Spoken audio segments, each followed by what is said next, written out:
From Tampa Bay streaming news leader, this is ABC Action News. Hello, I'm Wendy Ryan. Chief Meteorologist Dennis Phillips has Florida's most accurate forecast in just a moment. But first, here are your top stories at this hour. Manatee County employees could soon be allowed to carry guns. Commissioners voted in favor of moving the policy forward today.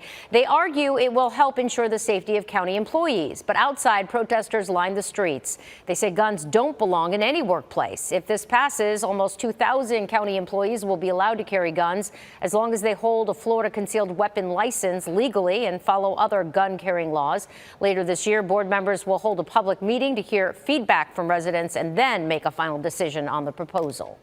We're learning more about the invasive giant African land snails in Pasco County. Commissioner of Ag Nikki Freed says almost 3,000 snails have been collected from more than 600 surveys in the area. She says neither the size of the quarantine or the treatment area have increased since this program started, which means the population is isolated. The commissioner says if you come across one, you need to call the Division of Plant Industry.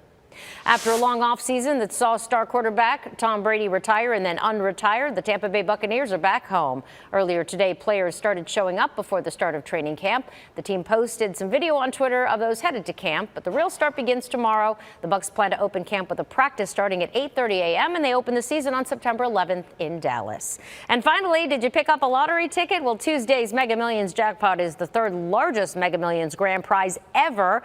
It sits at $830 million. And now here's Chief Meteorologist Dennis Phillips with Florida's most accurate forecast. Dennis?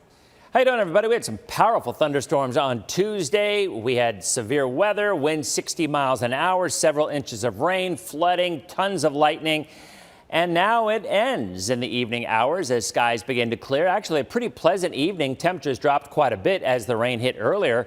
So most of us in the 70s or early 80s, or rather low 80s, into the evening hours. Waking up to sunny skies on Wednesday, not as active in the afternoon. Still some storms, but I think Thursday and Friday, even into the weekend, drier air comes in. That means less rain.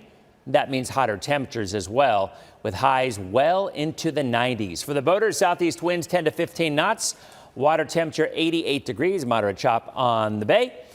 Sunrise 6:50, sunset at 8:23. The beach looks great.